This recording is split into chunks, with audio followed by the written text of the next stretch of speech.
Hello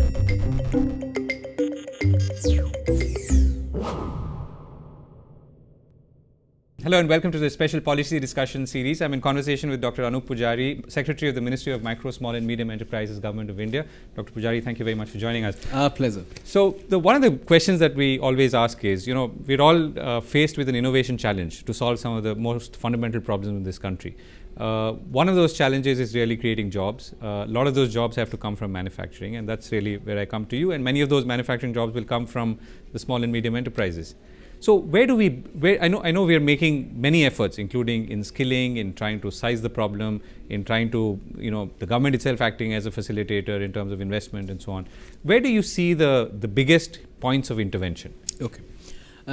First of all, innovation or entrepreneurship is something that government cannot create. People would have ideas, they will do this thing, but government will come to support. Where does government come to support in this? For example, we have a scheme by which we said there is a vendor development program, which essentially means that if there is a foreign investment coming in defense, for example, there is set of requirement. In our public sector units or big companies, we try to take them and make them the would-be vendors and try to tell them that this is the type of requirement that the public sector unit has. Who of you can come up to that level of quality? So that is one way of guaranteeing them the correct market if they produce of that quality. But this is only one side. The other side is allowing people to come up on their own and access certain easy things. For example, if somebody does not have a place to work in, then can there be something where there is a plug and play system, which is the incubator system. So when a person wants certain help, are there some scientists, some academician who can come and help and solve his problem and find out? And finally, of course, you have the place, you have the idea, you know about the market, but you don't have the finance. Now, on the financing side, government cannot really do the angel investing, but they are fund of funds. So we provide funds, some people will take up and they try to do this thing. So in some sense, it is a multifarious type of work that we do. You can say that all these are designed to actually promote entrepreneurship, some of which might be very, very innovative. And we do some sort of challenges in this, and there's some competition, some new ideas come in, we try to evaluate them. And in a very basic sense, I would think even the India International Trade Fair is sort of something which promotes entrepreneurship, because people who come there and during the business meeting, not when it is open to consumers, they see new type of absolutely mind-boggling type of products and get ideas and work on them. So these are various ways of doing that, but not nitty-gritty. Right. So let me ask you a question which is a little more step back from that. So what's the philosophy? Is it a light touch philosophy as a government? And I'm sure the philosophy also keeps evolving. So and how does that, and then that philosophy flows into some of the aspects that you were talking about? The way government works is that there is no philosophy which we follow. The government works is either some problems come to our notice, we solve them, or we think that these might be the likely problem, then we solve them. And as I mentioned in my speech here, one of the areas is their finance, both the cost of finance and the access to finance. So cost of finance, irrespective of who comes in, we say that MSME sector will get a priority sector lending. Out of them, the micro sector, whatever amount goes in, 7% of that will be only for micro sector.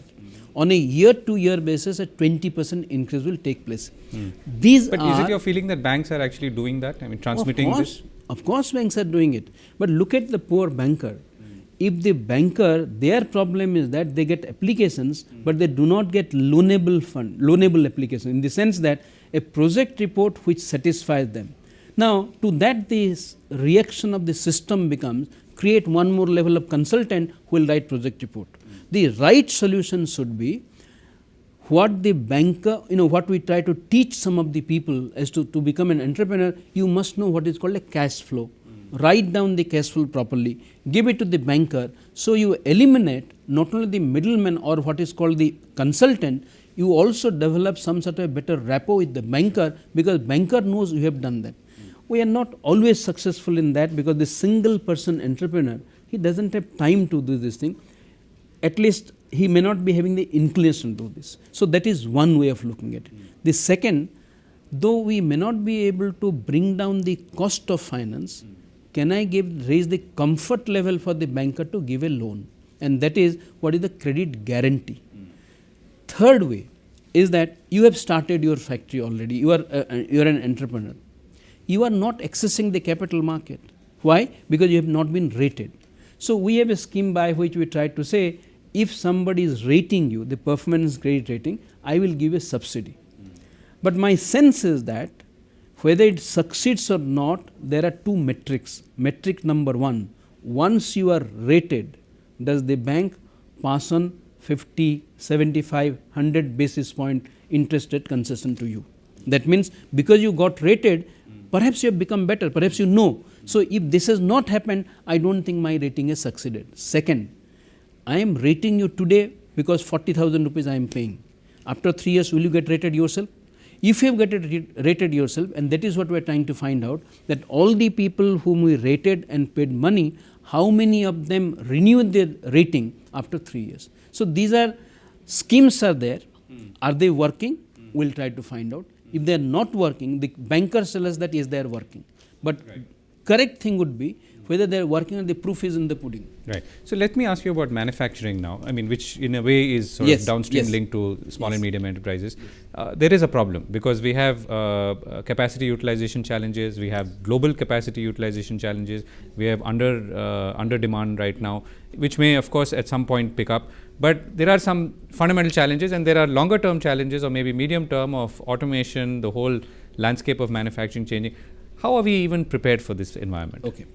We surely as a ministry, we are not even attempting to change the world demand situation. That is something which we take as given.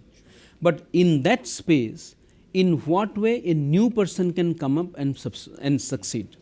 One thing is that when the PSUs have to procure, we have said at least 20% shall be taken from the micro and small enterprise. The other thing I am moving along with my colleagues is that while doing such procurement, can you eliminate the prior experience clause? Because if I am a startup, where do I have a very typical example? Suppose you are making electric meters. Who buys electric meters? Not individuals, it is a DISCOM. But the DISCOM will not buy if you don't have prior experience. You will not get prior experience if you don't buy. So in those cases, suppose the prior experience criterion is deleted, but at the same time, your guarantee will be longer. That means for everybody else, if the warranty is 18 months, I will ask you to give a longer warranty. In other words, to encourage a startup to enter the market and take benefit of this procurement thing, can we delete the prior experience, prior turnover criterion and bring in place of that no compromise on quality at all. So these are small ways by which try to respond. But frankly, on the world demand, how it will change, whether it will fan out, whether the commodity prices falling, the steel prices falling, because of that my MSMEs are really getting squeezed because somebody else is all these things. I would not like to answer this way. There is a Commerce Ministry which is working on that. There is a Department of Revenue which is also working on that to try to see whether my MSME sector there is injurious type of things happening or not. Let us not get into that. Okay, fair enough. So when you any public sector unit finally is most public sector units are also listed. They have shareholders to answer to. How do they view this this sort of position, saying okay, reserve 20% for a certain sort of vendors who may or may not be experienced and so on? Surprisingly, quite a few of the public sector were perhaps procuring more than that. In fact, the complaint that I received surprisingly was that because of your order that public sector is procuring less.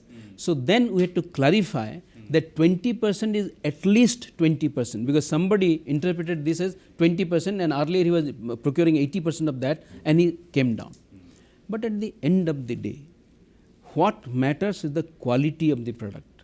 So on the side, we try to work with CIA and FICCI to see that the quality of the product improves. Thereby, the small and the medium entrepreneur is able to compete with the best. In that case, these percentages, the reservation will not really be there. It will not be required. But to answer your question directly, we have not received any complaint from any PSU that this is restrictive. On the contrary, we have received some complaints and we have acted on that because of this, some PSUs brought down their procurement from the desired at least 20% to exactly 20%. Okay. How do you see, if you were to look ahead now, you've outlined your, what I would call a light touch policy of creating an enabling environment. What kind of role do you see the government playing as things develop? I mean, as things develop, as demand goes up and down, and new innovation comes up, would the government continue to play an active role? Is there a sort of phase out? Very good. Now, you see, if you look at 25 years ago, how did we promote small scale industries? We started having industrial parks, industrial estates. The best small scale area that has developed is Rajaji Nagar industrial area in Karnataka. Everywhere government acquired a certain amount of land, developed that and gave it to people at a, I am not saying concessional price, low price. Today that option is really not very, very easy, because land acquisition is something which will be very difficult to go through that. So we encourage private people, saying that under this scheme, would you like to develop your industrial infrastructure, and I will come to your rescue by bearing a certain amount of cost. We try to come and talk to them, saying that can you develop a common facility center, the cluster approach. Cluster does not mean physical proximity. Cluster also means psychological proximity, in the sense that suppose 5 small and micro entrepreneurs are in the same line of business. Can I hire a consultant and teach them the rudiments of lean manufacturing practice, Kaizen? So therefore, clustering should not always tell us that clustering means geographical proximity. No, clustering can be proximity of marketing, clustering can be proximity of technology, and thereby bring down their cost, because it is much easier for the government to have a common approach and a common facility center for them, rather than helping any one person. So these are all taking place. Right. So last question. So, India obviously, as we've talked about, has a challenge of jobs, has a challenge of creating the right kind of manufacturing opportunities, but that's one end. What are the kind of models that you've looked at, let's say in other countries, which you've been, if not influenced, at least you've found some inspiration which we can perhaps learn from, in terms of the role of government, in terms of the role of private sector or the hybrid? Okay.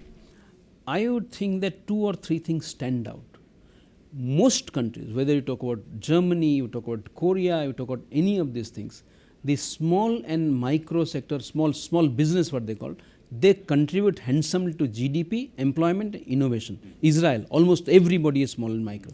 But the catch is that their definition is different than us. We defined a micro, small, medium on the basis of investment. They defined on the number of employees and turnover, things of that sort. But the basic point is there. So that has been the story all through. 1991, when the Department of Industrial Development were divided and the SSI ministry and some subsequently MSME ministry came up, that idea is a pervading idea. Second idea is that in what way there can be hand holding in the government from the beginning, whether DST, the Technology Development Board, or DSIR lab, where they were told from land to lab, whichever area you look at, government also tries to encourage research to development. In the thing, research to development, some amount of market orientation comes in. Some succeed, some do not succeed, but third one, which is started from the very beginning, is the cost of finance, reserving certain sectors, giving interest subsidy. Only recently, Government of India announced that for all MSME exporters, 3% interest subvention shall be granted. Now, obviously, these are bringing down their cost of operation, and it will also help. I would not say that any particular country's policy tries to become a model. We try to pick up what has worked somewhere. Can I modify or appropriately work on that to see, depending on the amount of budget I have and the policies that we have, can it work?